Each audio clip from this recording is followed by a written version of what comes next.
সম্পর্ক তো অনেক হয়, কিন্তু বন্ধুত্বের চাইতে বড় সম্পর্ক আর কি হয়? বন্ধুত্ব হয়তো রক্তের সম্পর্ক নয়, কিন্তু কোনো অংশে রক্তের থেকে কমও নয়। বন্ধুত্ব মানে এক অন্যরকম ভালোবাসা, হাজার অভিমান থাকলেও দিন শেষে একসাথে পথ চলা।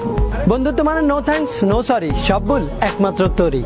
বন্ধুত্ব হলো আমি মানে তুই আর তুই মানে আমি, আর দিন শেষে আমাদের বন্ধুত্বটাই সবচাইতে বেশি দাম।